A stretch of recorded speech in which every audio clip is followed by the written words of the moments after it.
what happened to me, but a year later, I decided, I've got to be back where I heard that music. I've got to see what's happening. I hadn't been in New York for a year. I arrived. I took these guys for a walk to the obvious central place, Times Square, 42nd Street, where the peep shows take place. And then on these street corners were all these guys with these huge new double tape players, better known as ghetto blasters now.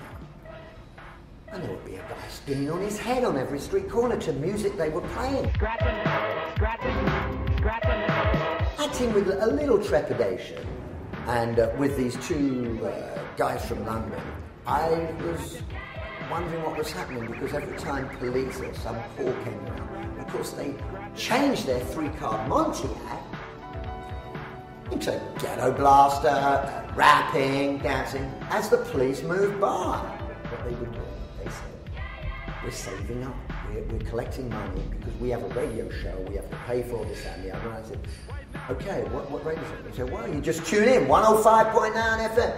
He said, you tune in tonight, we'll be on there. We're called the world-famous Supreme Team. Hit it! We find it, and these guys come on.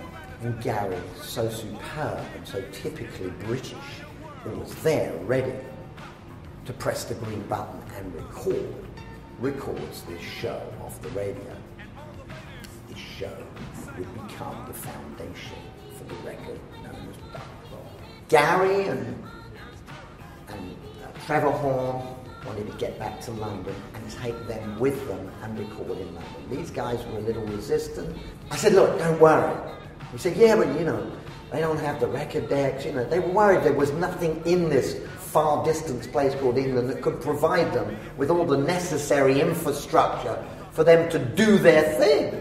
So we tried to fill in the calendar when the Supreme Team could come to London. It would give them a chance to get their passports together, etc., and they would be paid handsomely. To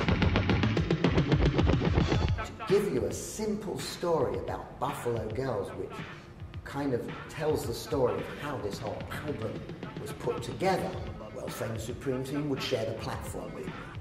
I would do the simple square dance call, Buffalo Gals go around the outside, round the outside.